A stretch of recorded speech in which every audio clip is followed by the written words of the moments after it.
Students, welcome back to our channel English Corner, and I will talking about the next poem, Fire and Ice. Fire and Ice is highlights the self-destruction potential of humanities. Fire and Ice is a symbolic poem. Fire is symbol of desire, passion, selfishness, greedy, and ice is the symbol of hate, human emotions. तो बच्चों, fire and ice, अगर इसका वैसे अगर हम meaning देखें तो fire होती है बच्चों आग और आइस होती है बर्फ़। दोनों ही अपोजिट है। आग और बर्फ़ एक दूसरे के अपोजिट वर्ड हैं और इसी को जो पोइट हैं हमारे रॉबर्ट फ्रॉस्ट एक पोएम की तरह यूज़ किया गया है।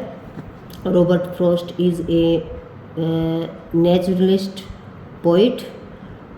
तो चलो स्टार्ट करते हैं बच्चों। Some say the world will end in fire, some say in ice. अब यहाँ पे जो पोइट है हमारे, वो हमारे बता रहे हैं कि हमारा जो वर्ल्ड है, जो पूरा संसार है, उसका एंड कैसे होगा, उसको वो कैसे डिस्ट्रॉय होगा। तो वो बताने जा रहे हैं कि कुछ लोगों का कहना है कि world will end in fire, कि भी वर्ल्ड जो संसार है उसका एंड फायर के कारण होगा। अब मैंने आपको बताया था जो फायर है सिंबल ऑफ डिज़ायर, सेल्फिश और पैशंस, और सम से इन आइस, और कुछ का मानना है कि जो वर्ल्ड है उसका एंड होगा आइस के कारण, और ice is symbol of hatred, जो हेट है वो, और ह्यूमन इमोशंस हैं वो। तो from what I have tested of desire. तो अब जैसे जो पोइट है वो कह रहे हैं कि भी मैंने जो डिज़ायर है उसको टेस्ट कर रखा है, यानी टेस्ट कर रखा, मुझे डिज़ायर का एक्सपीरियंस है। टेस्ट का मतलब स्वाद नहीं, यानी मुझे इस चीज़ का एक्सपीरियंस है कि भी डिज़ायर क्या होती है, और डिज़ायर के बारे में मुझे पूरा पता है। I hold with those who favour fire, तो इसलिए मैं जो फायर है, जो सिंबल है डिज़ायर का, उसका फेवर करूँगा, यानी उसको सपोर्ट करूँगा कि उसी के कारण हमारे वर्ल्ड का एंड होगा। तो बच्चों मेरे ख्याल से आपको फर्स्ट स्टैंजा समझ आ गया। एक बार दोबारा से रिपीट करते हैं। कुछ लोगों का कहना है कि world will end in fire, कि संसार का जो एंड है, जो डिस्ट्रॉयनेस है, वो किसके कारण होगी, फायर के कारण। और कुछ का मानना है कि भी आइस के कारण। अब fire is the symbol of desire, selfish, passion, violence, greedy, ठीक है, और ice is the symbol of hate, human emotions. तो ये जो चीज़ें हैं इनके कारण बताया है। कुछ कह रहे हैं कि भी फायर के कारण, और कुछ कह रहे हैं कि भी आइस के कारण, लेकिन जो पोइट हैं वो कह रहे हैं कि मैं फायर को फेवर करूँगा। भाई मैं किसका साथ दूंगा, फायर को, क्योंकि जो डिज़ायर है उसको मैंने एक्सपीरियंस कर रखा है, अनुभव कर रखा है कि जो डिज़ायर होती है, जो फीलिंग्स होती हैं, वो इच्छाएं जो हैं मानव की बढ़ती जाती हैं, और उसके कारण उनको पूरा करने के लिए हम किसी भी हद तक जा सकते हैं। और इसलिए मैं मानता हूँ कि हम अपनी इच्छाओं को पूरा करने के लिए एक दूसरे से लड़ते झगड़ते हैं, एक दूसरे के साथ बुरा व्यवहार करते हैं। तो मेरा मानना है कि भी इस संसार का जो एंड है वो फायर के कारण होगा। ठीक है भाई।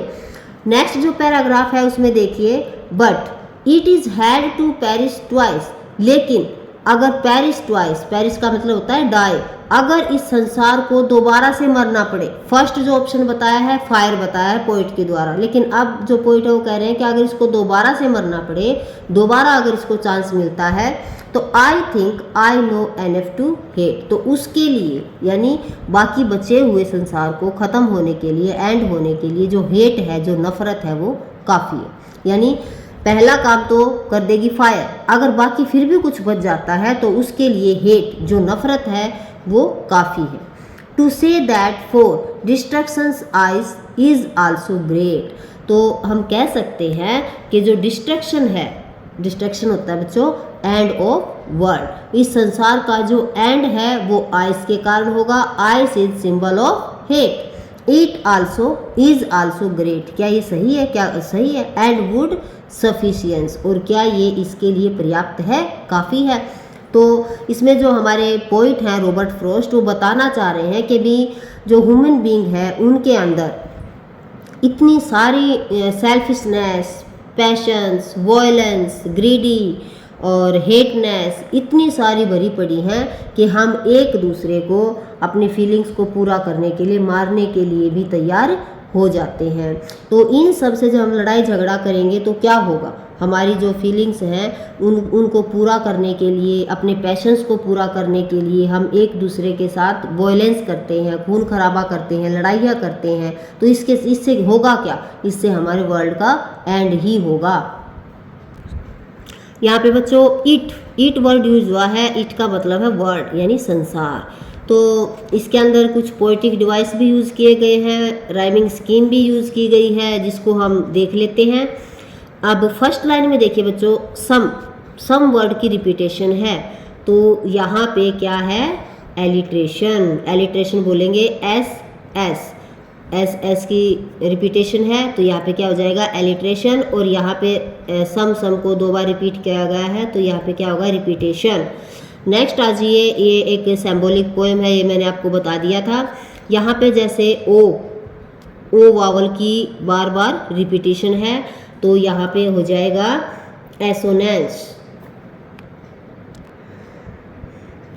इस पोएम के अंदर इमेजनरी ज़्यादा यूज़ की गई है, तो इसके अंदर जो यानी पोइट के द्वारा इमेजिन किया गया है, ऐसा कुछ नहीं होता, ऐसा बहुत रेयर चांस होता है। लेकिन वर्ल्ड को अगर एंड करना होता है तो फायर एंड आइस सफिशिएंट नहीं है, तो यहाँ पे हम इमेजनरी भी बोल सकते हैं।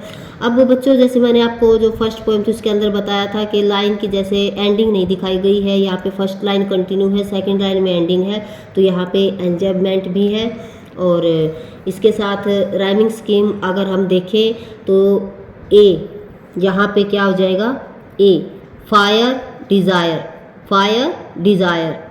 फिर है फायर और यहाँ पे है आइस। तो यहाँ पे जो राइम बन रही है वो फायर डिज़ायर फायर ये बन रही है, तो यहाँ पे हम लिखेंगे ए। और ये जो आइस है ये अलग है, तो इसको हम नाम दे देंगे बी। तो जो फर्स्ट स्टेंजा हुआ उसकी जो राइमिंग स्कीम बनी वो क्या बनी, ए बी ए। ठीक है बच्चों, नेक्स्ट पे चलते हैं। नेक्स्ट पे देखिए अगर हम तो twice, hate, ice, great, suffix. तो यहाँ पे आइस ए, हेट आइस को फिर दे देते हैं ट्वाइस और आइस और सुफिक्स, तो इनको नाम दे देते हैं हम ए। और यहाँ पे है हेट बी और ग्रेट, हेट और ग्रेट में राइम है, तो इन दोनों को हम बी दे देंगे। यहाँ पे राइमिंग स्कीम है वो क्या बनी, ए बी